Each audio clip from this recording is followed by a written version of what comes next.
اور اماں عائشہ کی عزت، وہ عزت، ایسی عزت اور ایسا مقام بلند کر دیا اللہ تعالیٰ، قیامت تک آنے والے لوگ اس 10 آیتوں کو پڑھتے جائیں گے اور اماں عائشہ کی عزت اور بلند ہوتی جائے۔ آج ہمارے نزدیک ہوتا ایسے ہی نا، سنی سنائی بات کو پہلے شیئر کرتے ہیں، یعنی کوئی بھی بات ہمارے پاس آ جائے، کوئی بھی چیز ہمارے پاس آ جائے تو اس کی تحقیق کرے بغیر ہم دوسروں تک پہنچا دیتے کہ ایسا ایسا واقعہ ہو۔ حالانکہ ہونا تو یہ چاہیے، ایک مومن کی صفات یہ ہوتی ہے، اگر کوئی خبر آپ کے پاس آ جائے تو آپ اس کو دوسروں تک اس وقت تک نہیں بیان کرنا جب تک کہ آپ تحقیق کر لے کہ وہ صحیح ہے یا غلط، کہ حسن ظن اختیار کرے، یعنی انسان دوسرے انسان کے بارے میں اچھا گمان رکھے، آخری حالت تک اچھا گمان رکھے، جب تک کہ آپ کے پاس ٹھوس ثبوت نہیں ملتا، آپ کے پاس ایک سچا ثبوت نہیں ملتا، جب تک آپ ایک انسان کے بارے میں اچھا گمان رکھے، بدگمانی سے بچے۔ یعنی انسان کی یہ صفات، یعنی ایک عام انسان کی فطرت ہوتی ہے کہ جب کوئی کسی کی برائی بیان کرتے تو فوراً ایکسیپٹ قبول کر لیتے، فوراً یقین کر لیتے، ہاں وہ ایسا ہے تو ہاں ویسی ہے۔ لیکن اگر انسان کی فطرت میں یہ شامل ہے، اگر کوئی کسی کی تعریف کرے، چاہے کتنا بھی تعریف کر لو، لیکن آپ اس کو جلدی قبول نہیں کریں گے، جلدی ایکسیپٹ نہیں کریں گے، بلکہ بہت دیر کے بعد ایکسیپٹ کریں گے، لیکن برائی کو جلدی قبول کریں گے۔ تو اللہ تعالیٰ یہاں تاکید کر رہا ہے کہ ایک مومن دوسرے مومن کے بارے میں، ایک مسلمان دوسرے مسلمان کے بارے میں، ایک انسان دوسرے انسان کے بارے میں اچھا گمان رکھے، برے گمان سے بچے، جہاں تک ہو سکے آپ اپنے نیگیٹو سوچ نہ سوچیں بلکہ پازیٹیو رکھیں۔ یعنی یہاں پر ایک اصول اور نصیحت کر رہا ہے مجھے اور آپ کو کہ کسی کے بارے میں برا خیال نہ کرو، جہاں تک ہو سکے اگر کسی کی کوئی برائی کر دے تو یہ کہو کہ نہیں وہ ایسا نہیں ہو سکتا، جہاں تک ہو سکے آپ اپنے طرف سے اچھی باتیں، کیونکہ ایک مومن کی عزت کا دفاع کرنا مومن پر حق ہے، مومن کا ایک دوسرے پر حق یہ ہے کہ آپ اس کی عزت کی دفاع کریں، عزت کا اس کی عزت کا خیال رکھیں۔ السلام علیکم ورحمۃ اللہ وبرکاتہ۔ ان الحمد للہ نحمده ونصلی علی رسولہ الکریم، اما بعد، اعوذ باللہ من الشیطان الرجیم، بسم اللہ الرحمن الرحیم، لولا جاءوا عليه بأربعة شهداء فإذ لم يأتوا بالشهداء فأولئك عند الله هم الكاذبون، ولولا فضل الله عليكم ورحمته في الدنيا والآخرة لمسكم فيما فضتم فيه عذاب عظيم، إذ تلقونه بألسنتكم وتقولون بأفواهكم ما ليس لكم به علم، وتحسبونه هينا وهو عند الله عظيم، ولولا إذ سمعتموه قلتم ما يكون لنا أن نتكلم بهذا، سبحانك هذا بهتان عظيم، يعدكم الله أن تعودوا لمثله أبدا إن كنتم مؤمنين، ويبين الله لكم الآيات والله عليم حكيم۔ تو انشاءاللہ ماشاءاللہ سے کل سورہ نور کی ہماری کتنی آیتیں ہوئی تھی کل نے پرسوں، یعنی مطلب کہ کل نہیں ہوئی تھی، 10 آیتیں ہو چکی تھی ماشاءاللہ سے، شروع کی 10 آیتیں، آیت نمبر 1 سے لے کر آیت نمبر 10 تک الحمدللہ جو احکامات اللہ تبارک و تعالیٰ نے بتایا تھا، جو احکامات اللہ تبارک و تعالیٰ نے آیت نمبر 1 سے لے کر 10 تک تھے، وہ ہم الحمدللہ اس کا مطالعہ کر چکے۔ اب آئیے انشاءاللہ آیت نمبر 11 سے لے کر آیت نمبر 20 تک، اس کے اندر اللہ تعالیٰ کیا فرماتا ہے، کیا نصیحتیں کرتا ہے، کیا تاکید مجھے اور آپ کو کرتا ہے، وہ دیکھیں گے انشاءاللہ۔ تو یہ جو آیت نمبر 11 سے 20 تک جو آیتیں ہیں، اس کے اندر اللہ تبارک و تعالیٰ میرے اور آپ کے نبی جناب محمد الرسول اللہ صلی اللہ علیہ وسلم کی پیاری بیوی اماں عائشہ رضی اللہ عنہا کی پاکی کو بیان کرتا ہے۔ عائشہ رضی اللہ عنہا کی برأت کو آیت نمبر 11 سے لے کر 20 تک اللہ تعالیٰ ان آیتوں کے اندر نقشہ کھینچتے ہوئے بتاتا ہے، اماں عائشہ کی برأت کو نازل کرتا ہے۔ تو وہ واقعہ کیا تھا، ہم پچھلے درس میں مختصر سا واقعہ آپ کے سامنے رکھے تھے۔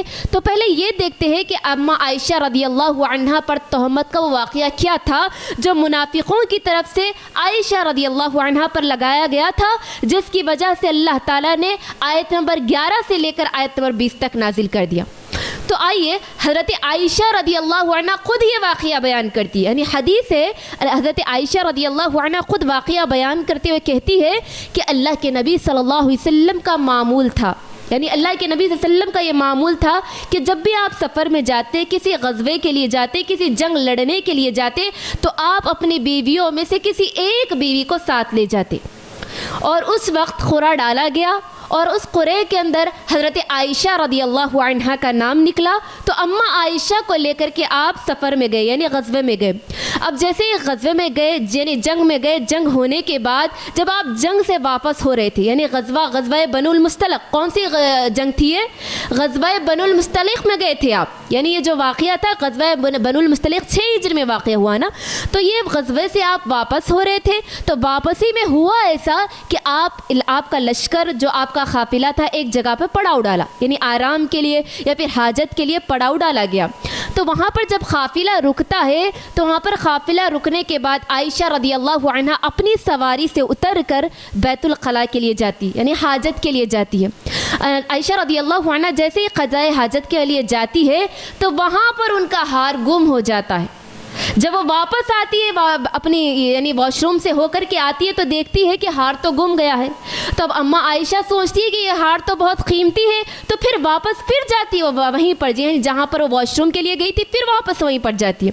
اب جیسے ہی اماں عائشہ واپس جاتی ہے تو جو یہ قافلہ یہاں پر تھا وہ لوگ جا چکے ہوتے، اور اس زمانے میں ہوتا ایسا تھا کہ عورتیں کم عمر ہونے کی وجہ سے، یعنی عورتیں ہلکی پھلکی ہوا کرتی، یعنی ہیلدی نہیں ہوا کرتی تھی، ان کا وزن بہت کم ہوا کرتا تھا۔ تو صحابہ نے دیکھا کہ جو ہودج اٹھا رہے تھے سواری پر رکھنے کا، اس کو رکھ دیا یہ سمجھ کر کہ اس کے اندر حضرت عائشہ موجود ہے، یعنی پردے کا حکم نازل ہو گیا تھا۔ تو صحابہ کرام عورتوں کو نہیں دیکھا کرتے تھے، تو یہ سمجھ کر ہودج رکھ دیا گیا سواری پر کہ اماں عائشہ اس کے اندر موجود ہے، لیکن اماں عائشہ اس کے اندر موجود نہیں تھی۔ اب پھر جیسے ہی عائشہ رضی اللہ عنہ ہار ڈھونڈنے کے لیے گئی، ان کو وہ ہار مل جاتا ہے۔ پھر ملنے کے بعد جب واپس آ کے دیکھتی ہے تو لشکر تو جا چکا ہے۔ اب عائشہ رضی اللہ عنہ اتنی ذہین تھی کہ وہ سوچتی ہے چلو میں یہیں پر بیٹھ جاتی ہوں، جہاں سے قافلہ چلا گیا تھا وہیں پر بیٹھ جاتی ہوں، جب لوگ مجھے ڈھونڈنے کے لیے آئیں گے واپس آ کر یہیں سے لے جائیں گے۔ تو پھر بیٹھ جاتی ہے عائشہ رضی اللہ عنہ، بیٹھے بیٹھے ان کو نیند لگ جاتی ہے۔ اور اب اللہ کے نبی کا یہ معمول تھا کہ آپ یعنی جو غزوہ آپ کا ہوا کرتا تھا اس کے پیچھے ایک آدمی کو چھوڑتے تھے، یعنی جو سامان ان کا گم گیا ہو یا پھر جو سامان چھوٹ گیا ہو تاکہ وہ واپس لا لے۔ تو ایک صحابی جن کا نام صفوان بن معطل رضی اللہ عنہ تھا، ان کو اللہ کے نبی نے یہ ذمہ داری سونپی تھی کہ جو باقی چیزیں بچ گئی تھی ان کو ساتھ لے کر کے آئے۔ تو پھر صفوان بن معطل رضی اللہ عنہ جیسے ہی وہاں پر پہنچتے ہیں اور عائشہ رضی اللہ عنہا کو دیکھتے ہیں تو کہتے ہیں انا للہ و انا الیہ راجعون، یعنی اللہ کے نبی کی بیوی ہے، یعنی پردے کے حکم نازل ہونے سے پہلے آپ نے اللہ کے نبی کی بیوی کو دیکھا تھا۔ تو جیسے ہی دیکھتے ہیں پہچان جاتے ہیں اور کہتے ہیں انا للہ و انا الیہ راجعون، اور اس کے بعد سواری قریب کرتے تھے اماں عائشہ کے اور بیٹھنے کے لیے کہتے ہیں، اور اماں عائشہ بیٹھ جاتی ہے اور صفوان بن معطل رضی اللہ عنہ عائشہ رضی اللہ عنہا کو لے کر نکلتے۔ مدینہ تک پہنچنے تک آپ کے درمیان اور اماں عائشہ کے درمیان کوئی بات چیت نہیں ہوتی۔ تو پھر جیسے ہی مدینہ آپ پہنچتے ہیں تو جب لوگ دیکھتے ہیں یہ منظر کو، صفوان بن معطل کو حضرت عائشہ کے ساتھ آتے ہوئے دیکھتے ہیں، تو منافقوں کو تو اب موقع چاہیے تھا، طرح طرح کی باتیں بنانا شروع کر دیتے، تہمتیں لگانا شروع کر دیتے۔ دیکھو اللہ کے نبی کی بیوی ایک صحابی کے ساتھ یعنی غیر مرد کے ساتھ آ رہی، اللہ اکبر، اللہ کے نبی پر بہتان لگانا، الزام لگانا شروع کر دیتے۔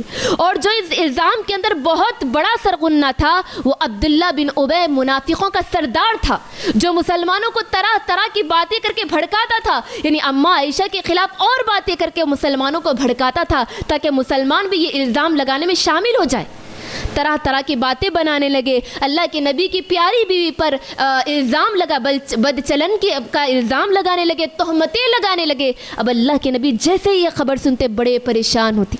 اب اماں عائشہ جیسے یہ سفر سے واپس آئی، ان کو یہ تہمت کی خبر معلوم نہیں تھی، جس کی وجہ سے اللہ کے نبی کی بیوی یعنی حضرت عائشہ رضی اللہ عنہا جیسے ہی واپس آئی سفر سے تو بیمار ہو گئی۔ ابھی یہ خبر تو معلوم نہیں تھی، لیکن وہ بیمار ہوئی، تقریباً 1 مہینے تک آپ بیمار تھی۔ اور اب پھر عائشہ رضی اللہ عنہا دیکھتی ہے کہ میں بیمار ہونے کے بعد بھی اللہ کے نبی کا وہ حسن سلوک میرے ساتھ نہیں ہے جو پہلے ہوا کرتا تھا۔ یعنی جب میں بیمار ہو جاتی تو اللہ کے نبی مجھے بہت پوچھا کرتے، یعنی بار بار حال پوچھا کرتے، آپ کی شفقت کا یہ عالم ہوتا کہ آپ میرے قریب بیٹھے رہتے، لیکن میں دیکھتی ہوں کہ اللہ کے نبی اس بیماری میں میرے ساتھ نہیں ہے، آپ کو وہ معاملہ میرے ساتھ نہیں ہے، آپ کی وہ شفقت کا معاملہ میرے ساتھ نہیں ہے جو پہلے ہوا کرتا تھا۔ پھر بھی حضرت عائشہ خاموش ہو جاتی ہے، لیکن حضرت عائشہ کو یہ معلوم نہیں ہوتا کہ یہ تہمت آپ پر لگائی گئی، اور اللہ کے نبی بھی آپ سے ذکر نہیں کرتے۔ پھر ہوا ایک دن کہ مدینے میں جو ہے بیت الخلاء جو ہوتا ہے، قضائے حاجت جو ہوتا ہے، وہ گھروں میں نہیں ہوا کرتا، یعنی گھروں سے دور ہوا کرتا تھا۔ تو اسی طرح آپ قضائے حاجت کے لیے ایک دن گئی، یعنی قضائے حاجت کے لیے جانے کے بعد وہاں پر آپ کی ملاقات ایک صحابیہ سے کس سے ہوئی؟ مستح بن اساسہ رضی اللہ عنہ کی ماں سے ہوئی۔ جیسے ان سے ملاقات ہوئی تو مستح جو یہ صحابی تھے، صحابی کی ماں تھی مستح، انہوں نے اس واقعے کو حضرت عائشہ کو بتلا دیا۔ کیا تمہیں نہیں معلوم؟ تمہارے بارے میں ایسی ایسی افواہ چل رہی ہے، ایسی ایسی خبر چلی۔ اللہ اکبر! جیسے ہی حضرت عائشہ رضی اللہ عنہا اس بات کو سنتی ہے تو اور بیمار ہو جاتی ہے، اتنا صدمے میں پہنچ جاتی ہے، اتنے غم میں پہنچ جاتی ہے کہ اللہ اکبر! فوراً گھر پہنچنے کے بعد اللہ کے نبی صلی اللہ علیہ وسلم سے کہتی ہے کہ اے اللہ کے نبی صلی اللہ علیہ وسلم، میں اپنے والدین کے گھر جانا چاہتی ہوں، یعنی میں اپنے ماں باپ کے پاس جانا چاہتی ہوں، آپ اجازت دے دیں۔ تو اللہ کے نبی آپ کو اجازت دے دیتے ہیں، اور حضرت عائشہ اپنے ماں باپ کے گھر رومان اور ابو بکر رضی اللہ عنہ کے گھر جاتی ہے، اور کہتی ہے جانے کے بعد اپنے ماں باپ سے پہلے رومان اپنی ماں سے کہتی ہے کہ اے ماں، میرے بارے میں ایسی ایسی افواہیں پھیلائی جا رہی ہے، کیا یہ بات صحیح ہے؟ تو ماں کہتی ہے ہاں بالکل صحیح ہے، لیکن تم فکر نہ کرو، اللہ تبارک و تعالیٰ کوئی نہ کوئی راستہ نکال دیتا ہے۔ اور پھر حضرت ابوبکر بھی بڑے پریشان، بڑے غم زدہ، اور اماں عائشہ جیسے اپنے ماں باپ کے گھر جاتی ہے، اپنے والدین کے گھر جاتی ہے تو کئی دن تک روتے رہتی ہے، اتنا روتی، نہ اپنے کھانے کا خیال ہوتا ہے، نہ اپنی صحت کا خیال ہوتا ہے، ایک جگہ پر بیٹھی روتی رہتی تو اسی حالت میں بیٹھی ہوتی، اور جیسے اب ابوبکر اپنے ان کے باپ حضرت عائشہ کو دیکھتے تو بڑے غم زدہ ہوتے۔ اس کے بعد اب یہاں پر عائشہ رضی اللہ عنہ کے والدین کے گھر جانے کے بعد اب یہاں پر رسول اللہ صلی اللہ علیہ وسلم اپنے صحابہ کو بلا کر حضرت عائشہ کے بارے میں پوچھتے۔ سب سے پہلے اسامہ بن زید رضی اللہ عنہ کو بلاتے، اللہ کے نبی کہتے ہیں کہ بتاؤ عائشہ رضی اللہ عنہ کے بارے میں تمہاری کیا رائے ہے؟ اسامہ بن زید صحابی فوراً کہتے ہیں میں عائشہ رضی اللہ عنہا کے بارے میں کوئی ایسی بات نہیں دیکھتا، آپ تو با اخلاق ہے، بلند اخلاق والی ہے، آپ کبھی ایسی حرکت نہیں کر سکتی، آپ پاک باز خاتون ہیں۔ حضرت اسامہ بن زید کہتے گواہی دیتے۔ اس کے بعد اللہ کے نبی علی رضی اللہ عنہ سے پوچھتے کہ بتاؤ علی، حضرت عائشہ کے بارے میں تمہارا کیا خیال ہے؟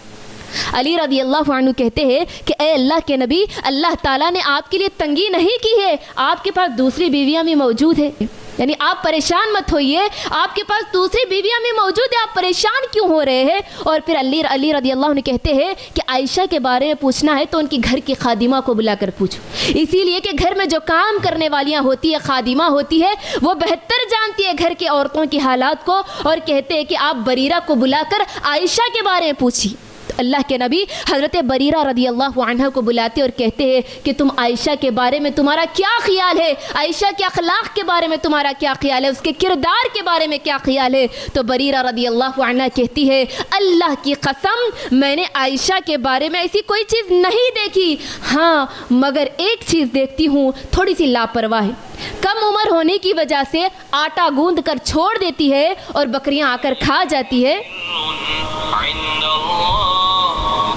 ہاں تھوڑی سی لاپرواہ اس طرح کہ وہ آٹا گوندھ کر سو جاتی ہے اور بکریاں آ کر آٹا کھا جاتی ہے، بس تھوڑی سی لاپرواہ ہے، لیکن ایسی کوئی بات نہیں دیکھی میں نے آج تک عائشہ رضی اللہ عنہا کے پاس کہ جس سے یہ چیز ثابت ہو۔ میں نے عائشہ کو با اخلاق اور بد کردار، میں نے عائشہ کو با اخلاق دیکھا اور ان کے حق میں کبھی بھی میں نے ایسی برائی نہیں دیکھی۔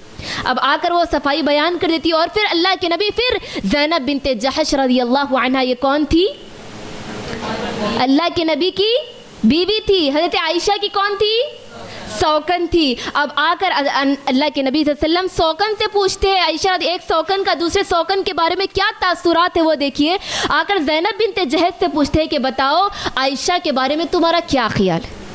اللہ اکبر. زینب بنت جحش رضی اللہ عنہ کیسے یعنی سوکن ہونے کے باوجود اللہ کا ڈر دیکھیے, کہتی ہے واللہ اللہ کی قسم میں نے عائشہ کے بارے میں خیر کے علاوہ کچھ نہیں دیکھا. اللہ اکبر.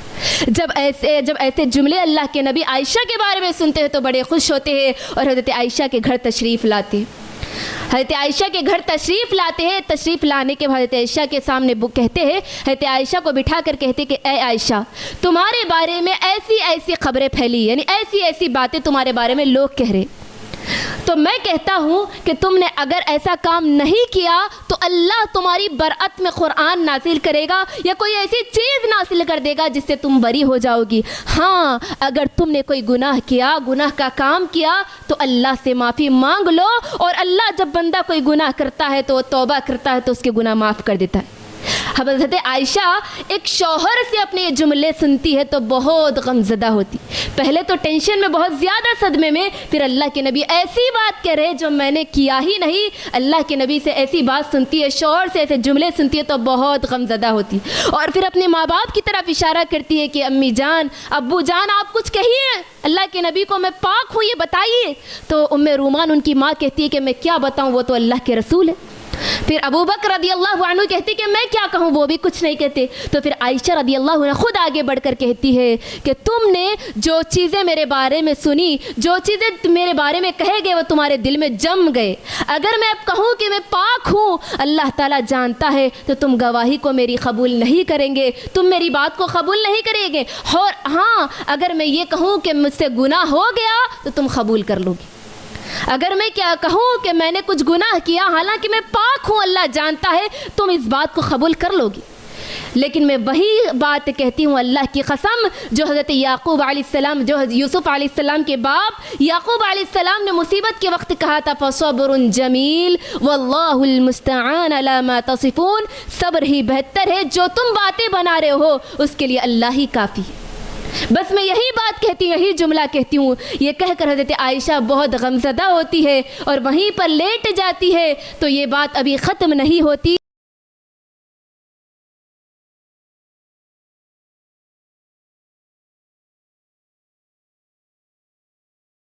یعنی اللہ کے نبی پر وہ کیفیت طاری ہو جاتی جو وحی کے وقت طاری ہوتی. اللہ کے نبی ایک دم یعنی نڈھال ہو جاتے اور اللہ کے نبی پر وحی اترنا شروع ہو جاتی ہے. اور وحی ختم ہونے کے بعد اللہ کے نبی صلی اللہ علیہ وسلم کی زبان مبارک سے جو پہلا جملہ نکلتا ہے, اللہ کے نبی بڑے خوش ہوتے ہیں اور مسکرا کر کہتے ہیں اے عائشہ اللہ نے تجھے بری کر دیا, اے عائشہ اللہ نے تجھے بری کر دیا. اللہ اکبر. حضرت عائشہ کو یہ تصور نہیں تھا کہ اللہ تعالیٰ کوئی ایسی آیتیں نازل کرے گا. حضرت عائشہ یہ سوچتی تھی کہ اللہ کے نبی کو کچھ خواب میں بتایا جائے گا, لیکن اللہ تعالیٰ آسمان سے آیتیں نازل کرے گا ان کے حق میں یہ نہیں سوچا تھا. اور اللہ کے نبی اتنا خوش ہو جاتے ہیں کہ حضرت عائشہ کو کہتے کہ اب اللہ نے تجھے تو بری کر دیا. حضرت عائشہ بڑی خوش ہوتی ہے اور پھر ان کی ماں کہتی ہے کہ اٹھو اللہ کے نبی کا شکریہ ادا کرو. تو عائشہ رضی اللہ عنہ کہتی ہے کہ میں اپنے نبی کا شکریہ کیوں ادا کروں جبکہ اللہ نے مجھے پاک کر دیا اور اللہ نے میرے بارے میں آیت نازل کی, تو میں اللہ کے نبی کا شکریہ کیوں ادا کروں. اس کے بعد اللہ تبارک و تعالیٰ یہ آیت نمبر 11 سے لے کر آیت نمبر 20 تک جو یہ واقعہ ہوا اس کی پوری تفصیل اور اس کے بارے میں پوری وضاحت آیت نمبر 11 سے لے کر 20 تک اللہ تعالیٰ نازل کر کے قیامت تک یہ بتلا دیتا ہے کہ حضرت عائشہ کا مقام کیا ہے, مرتبہ کیا ہے. برأت کو بھی اللہ تعالیٰ نازل کر دیتا ہے. یہ واقعہ تھا اصل, یعنی جو آیتیں نازل ہونے کا مقصد تھا آیت نمبر 11 سے لے کر 20 تک یہ واقعہ تھا جس کی وجہ سے یہ آیتیں نازل ہوئی. ٹھیک ہے, اب آئیے اصل آیتوں کی طرف. آیتوں میں اللہ تعالیٰ کیا بیان کرتا ہے, کیا تاکیدیں مجھے اور آپ کو کرتا ہے, کیا نصیحتیں کرتا ہے. تھوڑا سا مصحف نکالیے, آپ لوگوں کے لیے آسانی ہوگی انشاءاللہ, اسی لیے کہ مصحف سامنے رہے گی تو انشاءاللہ آپ لوگوں کے ذہن میں ہی باتیں رہے گی. اس لیے اگر آپ یہیں پر سن لیں گے تو یہ چیزیں یہیں پر ختم ہو جائے گی. جیسے ہی آپ یہاں پر سن لیں گے اور پھر گھر چلے جائیں گے نا تو بات پوری چیزیں بھی آپ کے دماغ سے آؤٹ ہو جائے گی. اسی لیے میرے استاد محترم بڑا اچھا جملہ کہا کرتے تھے, ہم طالبات کو نصیحت کرتے ہوئے کہتے تھے کہ العلم صید والکتابۃ قید, یعنی علم ایک شکار ہے, اگر تم اس کو لکھیں گے نہیں تو پھر وہ شکار اڑ جائے گا.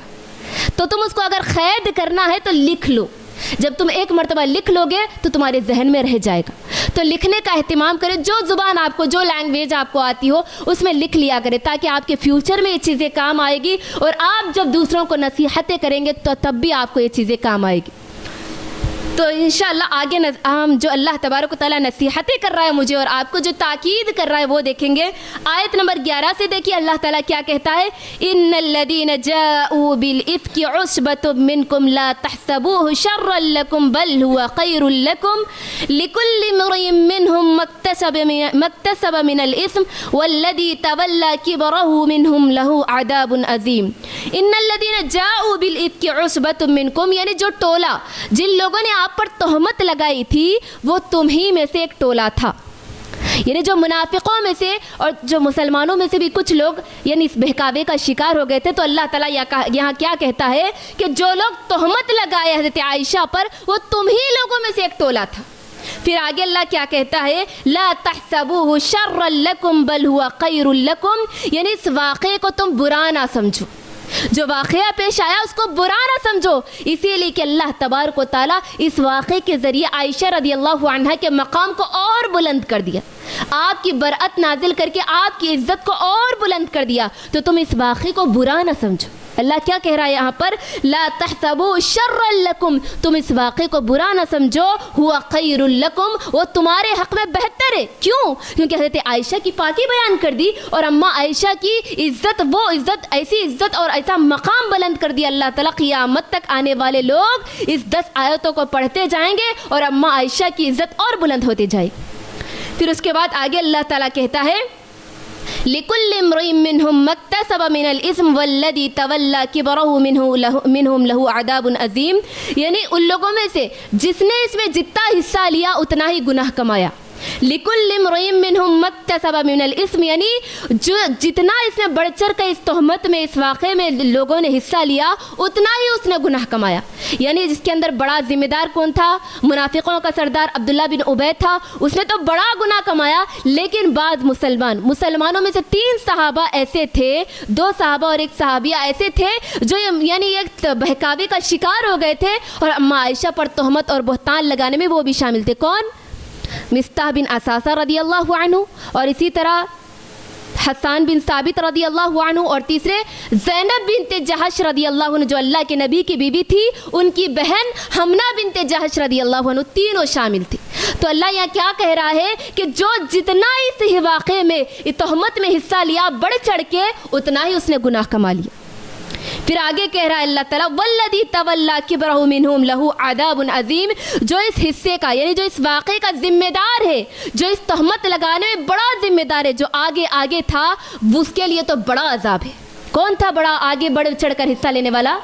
منافقوں کا سردار عبداللہ بن ابی تھا. تو اللہ تعالیٰ یہاں کیا کہہ رہا ہے, اس کے لیے تو بڑا عذاب ہے نا. جو جتنا حصہ اس میں حصہ لیا اتنا گناہ کو تو کمایا, لیکن اس میں جو بڑا سرگنہ تھا, جو مسلمانوں کو بہکانے میں شامل تھا, اس کے لیے تو بڑا عذاب ہے. پھر آگے اللہ تعالیٰ کیا کہتا ہے, لولا اذ سمعتموه ظن المؤمنون والمؤمنات بانفسهم خیرا وقالوا هذا افک مبین. اللہ تعالیٰ یہاں کہہ رہا ہے کہ تم نے یہ کیوں نہیں کہا مومن مردوں اور مومن عورتوں بانفسهم خیرا, یعنی تم اپنے حق میں اچھی بات کیوں نہیں کہی. یعنی اپنے دل میں جب تم یہ واقعہ سنا تہمت کی تو اپنے دل میں اچھی بات کیوں نہیں کہی. اللہ تعالیٰ مومنوں سے سوال کر رہا ہے. اور آگے اللہ تعالیٰ کہہ رہا ہے, وقالوا هذا افک مبین, تم یہ کیوں نہ کہے کہ یہ تو بڑا افک مبین, بڑا بہتان ہے. مومن مردوں اور مومن عورتوں سے اللہ خطاب کر کے کہہ رہا ہے, جب تم یہ واقعہ سنے, جب تمہارے پاس یہ تہمت آئی تو تم یہ کیوں نہیں کہا کہ اللہ اکبر, ایسی بات نہیں. یعنی اللہ تعالیٰ یہاں پر مجھے آپ کو ایک اصول بتا رہا ہے, جب کوئی بری خبر آپ کے پاس آئے, یعنی جب کوئی کسی کے بارے میں برا بھلا بول کر کے کوئی آپ کے پاس آئے یا پھر کسی کی برائی آپ کے سامنے بیان کی جائے تو فوراً آپ کمنٹ کرنا شروع نہ کر دیں، ہو ویسی چھے نو ایسی چھے، ایسا نہ کہے، بلکہ ان کے بارے میں اچھا تصور کرے، ان کے بارے میں اچھی باتیں کہے۔ اسی لیے اللہ تعالیٰ یہاں پر ایک اصول اور نصیحت کر رہا ہے مجھے اور آپ کو کہ کسی کے بارے میں برا خیال نہ کرو، جہاں تک ہو سکے اگر کسی کی کوئی برائی کر دے تو یہ کہو کہ نہیں وہ ایسا نہیں ہو سکتا، جہاں تک ہو سکے آپ اپنے طرف سے اچھی باتیں، کیونکہ ایک مومن کی عزت کا دفاع کرنا مومن پر حق ہے، مومن کا ایک دوسرے پر حق یہ ہے کہ آپ اس کی عزت کی دفاع کریں، عزت کا اس کی عزت کا خیال رکھیں۔ اور اللہ کے نبی صلی اللہ علیہ وسلم ایک مومن کی عزت کو کس سے تشبیہ کی؟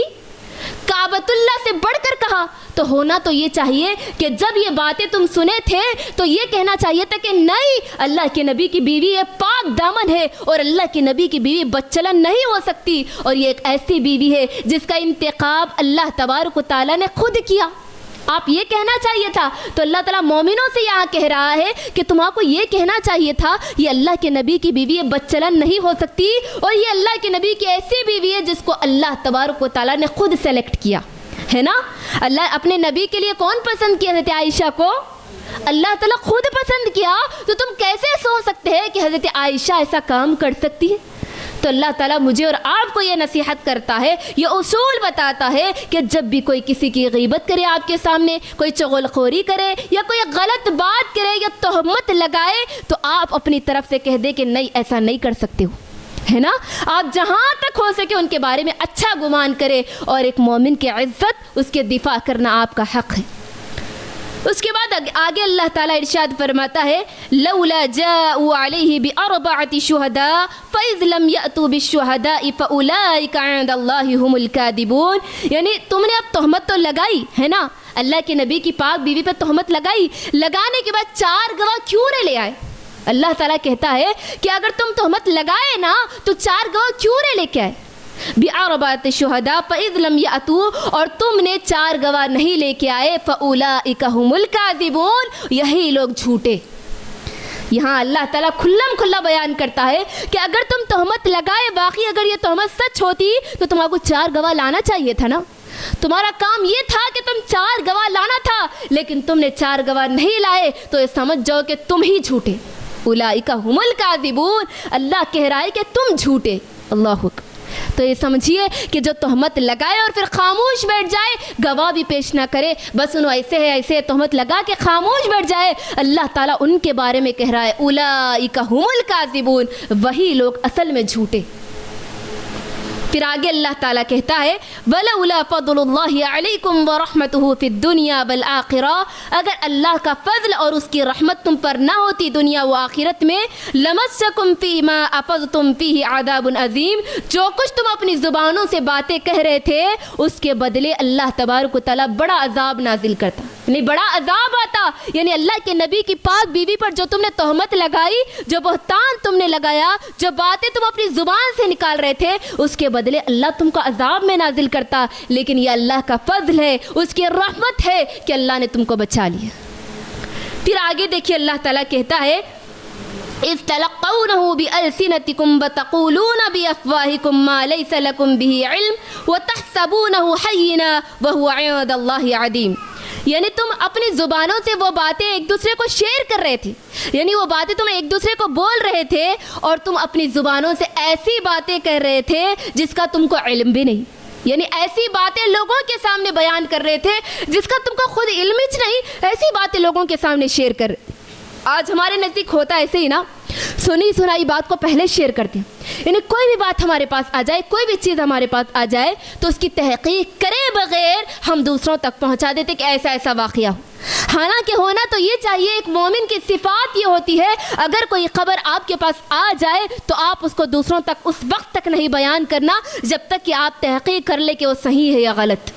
اور پھر اللہ کے نبی نے کہا کہ جو ایسی بات کرتا ہے، یعنی سنائی بات کو آگے پھیلاتا ہے، اس کے لیے کبیرہ گناہ، وہ کبیرہ گناہ ہے، اللہ کے نبی نے کہا۔ اور اللہ کے نبی نے کہا، صحیح مسلم کی حدیث ہے کہ انسان کے جھوٹے ہونے کے لیے کافی ہے کہ وہ ہر وہ بات کو پھیلا دے جو سنے، یعنی ہر سنائی بات کو وہ شیئر کر دے، لوگوں تک بیان کر دے جس کی کوئی حقیقت نہیں، اس کے جھوٹے ہونے کے لیے کافی ہے، وہ انسان جھوٹا ہے۔ اللہ کے نبی کہتے. تو سنی سنائی بات کو لوگوں تک بغیر تحقیق کے پہنچانے کے بارے میں اللہ تعالیٰ مسلمانوں کو، مومنوں کو، ہم ایمان والوں کو نصیحت کرتا ہے کہ تم کوئی بھی بات بغیر تحقیق کے نہ کہو. یہاں پر کیا کہہ رہا ہے اللہ تعالیٰ؟ تم اپنی زبانوں سے وہ باتیں کر رہے تھے اماں عائشہ پر جس کا تم کو خود علم نہیں تھا، لیکن ایک دوسرے کے بارے میں بول رہے تھے، یعنی ایک دوسرے کے سامنے بول لے رہے تھے، لیکن تمہارے کو خود علم نہیں تھا، وہ چیز نہیں ہے، یعنی وہ تہمت کی کوئی حقیقت نہیں ہے، معلوم نہیں تھا، پھر بھی تم اس بات کو شیئر کر رہے تھے. اور پھر آگے اللہ کہتا ہے وَتَحْسَبُونَهُ هَيِّنًا، اور تم اس معاملے کو، اس بات کو، اس تہمت کو کیا سمجھ رہے تھے؟ ہلکا سمجھ رہے تھے، یعنی معمولی بات سمجھ رہے تھے، ہے نا؟ جبکہ یہ معمولی بات نہیں تھی، بلکہ اللہ کے نبی کی بیوی پر الزام لگانا تھا، وہ نبی کی بیوی پر الزام لگانا تھا جس کو اللہ نے خود پسند کیا. یہاں پر اللہ کہتا ہے وَهُوَ عِندَ اللَّهِ عَظِيمٌ، اور تم یہ تہمت لگانے کے واقعے کو تم بالکل معمولی سمجھ رہے تھے، حالانکہ اللہ کے نزدیک کیا ہے؟ عند اللہ عظیم، اللہ کے نزدیک یہ بہت بڑی بات ہے. کیوں بہت بڑی بات ہے؟ کیونکہ اللہ کے نبی کی بیوی کبھی بدچلن ہو ہی نہیں سکتی، اسی لیے یہ اللہ کے نزدیک بڑی بات ہے. پھر آگے اللہ کہتا ہے یعدکم اللہ ان تعودوا لمثلہ ابدا ان کنتم مؤمنین، اللہ تبارک و تعالیٰ تم کو نصیحت کرتا ہے ان تعودوا لمثلہ ابدا ان کنتم مؤمنین، اللہ تم کو نصیحت کرتا ہے کہ دوبارہ کبھی اگر تم مومن ہے تو ایسی حرکت نہ کرنا. کون سی آیت؟ ہاں وَلَوْلَا إِذْ سَمِعْتُمُوهُ قُلْتُمْ مَا يَكُونُ لَنَا أَن نَّتَكَلَّمَ بِهَذَا سُبْحَانَكَ هَذَا بُهْتَانٌ عَظِيمٌ. تم یہ بات کیوں نہیں کہے کہ جب تم نے یہ قصہ سنا، جب یہ واقعہ سنا، جب یہ تہمت سنی، تو تم نے یہ کیوں نہیں کہا کہ اللہ اکبر، ایسی باتیں ہمارے لیے مناسب نہیں ہے، اللہ پاک ہے، یہ تو بڑا بہتان ہے. یہ کہنا چاہیے تھا. اللہ یہاں پر تاکید کر رہا ہے مجھے اور آپ کو کہ حسن ظن اختیار کرے، یعنی انسان دوسرے انسان کے بارے میں اچھا گمان رکھے، آخری حالت تک اچھا گمان رکھے. جب تک کہ آپ کے پاس ٹھوس ثبوت نہیں ملتا، آپ کے پاس ایک سچا ثبوت نہیں ملتا، جب تک آپ ایک انسان کے بارے میں اچھا گمان رکھے، بدگمانی سے بچے. یعنی انسان کی یہ صفات، یعنی ایک عام انسان کی فطرت ہوتی ہے کہ جب کوئی کسی کی برائی بیان کرتے تو فوراً ایکسیپٹ قبول کر لیتے، فوراً یقین کر لیتے، ہاں وہ ایسا ہے تو ہاں ویسی ہے. لیکن اگر انسان کی فطرت میں یہ شامل ہے، اگر کوئی کسی کی تعریف کرے، چاہے کتنا بھی تعریف کر لو، لیکن آپ اس کو جلدی قبول نہیں کریں گے، جلدی ایکسیپٹ نہیں کریں گے، بلکہ بہت دیر کے بعد ایکسیپٹ کریں گے، لیکن برائی کو جلدی قبول کریں گے. تو اللہ تعالیٰ یہاں تاکید کر رہا ہے کہ ایک مومن دوسرے مومن کے بارے میں، ایک مسلمان دوسرے مسلمان کے بارے میں، ایک انسان دوسرے انسان کے بارے میں اچھا گمان رکھے، برے گمان سے بچے. جہاں تک ہو سکے آپ اپنے نیگیٹو سوچ نہ سوچیں بلکہ پازیٹیو رکھیں، یعنی اپنے خیالات کو پازیٹیو رکھیں کہ وہ ایسے کام نہیں کر سکتا. اور اللہ تعالیٰ یہاں مومنوں سے خطاب ہو کر کہہ رہا ہے جب یہ بہتان لگایا گیا، جب یہ بڑی تہمت لگائی گئی، تو تم کو یہ کہنا چاہیے تھا کہ یہ نبی کی بیوی ہے، یہ تو بڑا بہتان ہے، پہلے یہ بولنا چاہیے تھا نا. تو اللہ تعالیٰ یہ کہہ رہا ہے، مومنوں سے خطاب کر کے کہہ رہا ہے کہ تم کو یہ بولنا چاہیے تھا کہ یہ بڑا بہتان ہے، اور اللہ کے نبی صلی اللہ علیہ وسلم کی بیوی پر کبھی تہمت کی بات ہم نہیں لگا سکتے، یہ کہنا چاہیے تھا. یہاں پر اللہ تعالیٰ مجھے اور آپ کو، تمام مسلمانوں کو یہ نصیحت کرتا ہے کہ اپنا حسن ظن دوسرے انسان کے بارے میں حسن ظن رکھے اور برے خیالات سے یا بدگمانی سے بچے. اب اس کے بعد آگے اللہ کہتا ہے یعدکم اللہ ان تعودوا لمثلہ ابدا ان کنتم مؤمنین، اللہ تم کو نصیحت کرتا ہے اگر تم مومن ہے تو دوبارہ کبھی ایسی حرکت نہ کرنا. اللہ، کون سی حرکت کے بارے میں اللہ کہتا ہے؟ بہتان لگانا، تہمت لگانا. اب تم نے تہمت تو لگا دی، یعنی مسلمانوں میں سے 3 مسلمان نے بھی اس بہکاوے میں آ کے تہمت لگایا تھا نا، تو اللہ ان کو بھی نصیحت کرتا ہے کہ اب ہو گئی غلطی، لیکن آئندہ سے اگر تم مومن ہو تو کسی مومن پر کبھی تہمت نہ لگائیں. اللہ تم کو نصیحت کرتا ہے. کون نصیحت کر رہا ہے بولو؟ اللہ تبارک و تعالیٰ تم کو نصیحت کر رہا ہے کہ اگر تم مومن ہو تو دوبارہ ایسی کبھی غلطی نہ کرنا.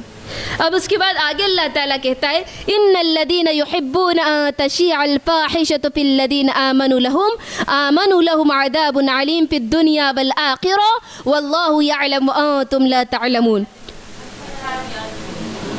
وَيُبَيِّنُ اللَّهُ لَكُمُ الْآيَاتِ وَاللَّهُ عَلِيمٌ حَكِيمٌ. اور اللہ تعالیٰ تمہارے لیے واضح ہدایات دیتا ہے. کیا دیتا ہے؟ واضح ہدایات دیتا ہے. اور اللہ تعالیٰ علم رکھنے والا اور حکمت والا.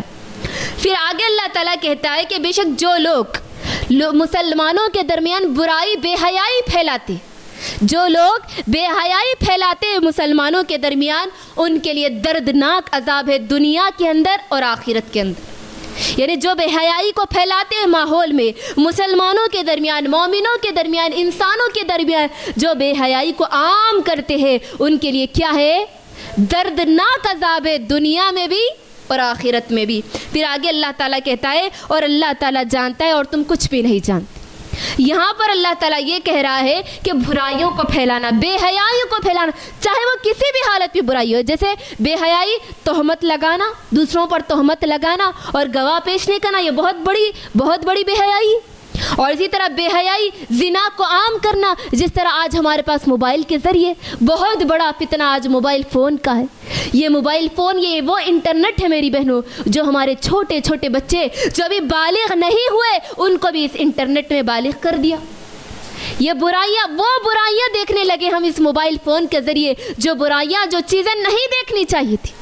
اور آج ہم وہ برائیاں اس موبائل کے ذریعے دیکھتے ہیں جو آنکھوں کا زنا ہے، ہاتھ کا زنا ہے، پیر کا زنا ہے۔ ہم بیٹھے بیٹھے آنکھوں کا زنا کر رہے، برائیوں کو دیکھ رہے، پھر وہ بے حیائی کی چیزوں کو دوسروں کو شیئر بھی کرتے۔ اللہ اکبر، نعوذ باللہ، اللہ حفاظت کرے ان برائی کی چیزوں کو۔ زنا کسی بھی حالت میں ہو، آنکھوں کے ذریعے ہو، ہاتھوں کے ذریعے ہو، پیروں کے ذریعے، کسی بھی ذریعے سے ہو، ہم زنا کو عام کر رہے، بے حیائی کو پھیلا رہے، تو اللہ تعالیٰ ان کے بارے میں کیا کہتا ہے؟ ان کے لیے دنیا میں بھی اور آخرت میں بھی دردناک عذاب۔ آخرت میں تو یقین ہی ہے کہ آخرت میں تو دردناک سزا ہے ہی، اللہ تعالیٰ دے گا ان کو، لیکن دنیا میں بھی سخت سزا ہے ان کی۔ کیسی سزا دنیا میں؟ بولیے،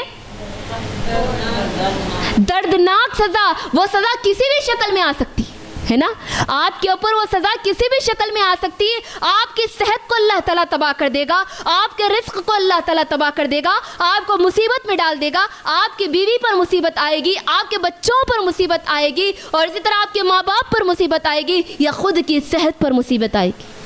تو جو بے حیائیوں کو عام کرتے، اللہ دنیا میں ان کو سخت سزا دے کر کہے گا کہ دنیا کا مزہ ہے، اور آخرت میں تو ان کو ہے سزا، لیکن دنیا میں بھی ایسی سزا اللہ دے گا، مختلف شکل میں ان کو سزا دے گا، ان کے گھر سے سکون چھین لے گا، ان کو طرح طرح کی آزمائشوں میں ڈال دے گا، ان کی صحت چھین لے گا۔ آج ہم پریشان رہتے ہیں نا، رزق کو لے کر پریشان رہتے، روزی کو لے کر پریشان رہتے، تنگی کو لے کر پریشان رہتے، اپنی صحت کو لے کر پریشان رہتے، ڈاکٹرز کے پاس پھرتے پھرتے ہمارا سب کچھ ختم ہو جاتا ہے، اس کے باوجود صحت یابی نہیں ملتی۔ اللہ یہ کیا کہتا ہے کہ بے حیائی کو پھیلانا بند کرو، اپنے آپ کو بے حیائی سے بچاؤ اور لوگوں کے درمیان بے حیائی کو نہ پھیلاؤ۔ یہ اتنا بڑا گناہ ہے کہ اللہ دنیا میں بھی تم کو دردناک عذاب دے گا اور آخرت میں بھی عذاب دے گا۔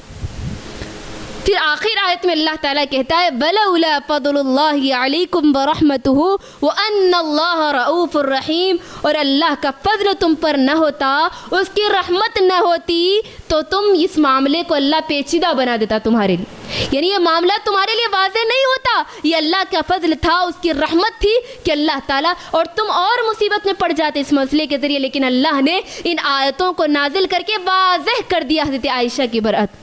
پھر آگے کہتا ہے وَأَنَّ اللَّهَ رَءُوفٌ رَحِيمٌ، بے شک اللہ تعالیٰ مہربان اور رحم کرنے والا۔ تو یہ آیت نمبر 11 سے لے کر 20 تک مجھے اور آپ کو کیا سبق ملتا ہے، کیا پیغام ملتا ہے بتائیے؟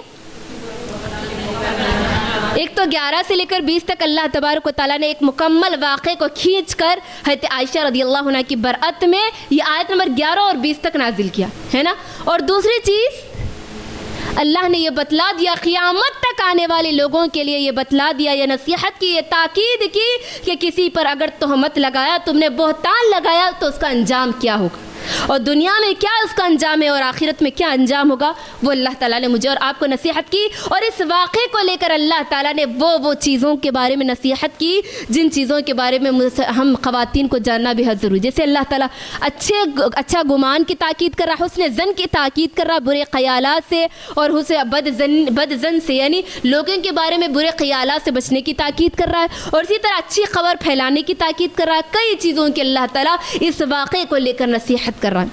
اور پھر اللہ تعالیٰ یہ بھی کہہ رہا ہے کہ اس واقعے کو تم برا نہ سمجھو، کیونکہ اللہ تعالیٰ نے اس کے ذریعے اماں عائشہ کی عزت کو اور بڑھا دیا، مقام کو اور بڑھا دیا، اور قیامت تک آنے والے لوگوں کے لیے سبق اور یہ آیتیں جو پڑھی جانے والی ہے اس کے ذریعے اماں عائشہ کی عزت اور بڑھتی جائے گی۔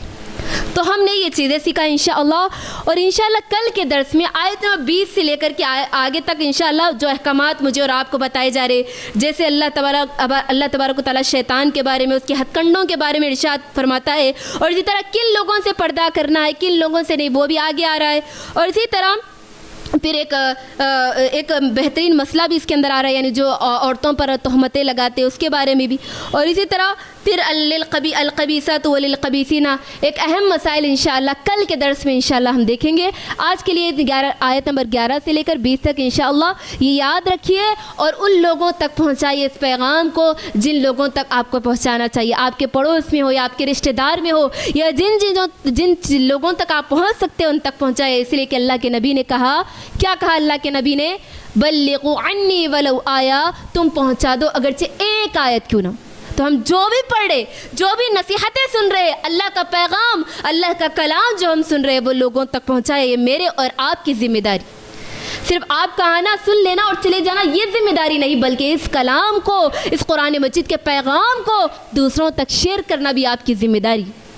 اللہ تعالیٰ سے دعا ہے کہ الہ العالمین ہم تمام کو اللہ رب العالمین کے پیغامات، اس کے احکامات اور اس کے نصیحتوں پر عمل کرنے کی اور دوسروں تک پھیلانے کی، دوسروں تک پہنچانے کی توفیق عطا فرما، آمین۔ السلام آخر دعوانا عن الحمد للہ رب العالمین۔ السلام علیکم ورحمۃ اللہ وبرکاتہ۔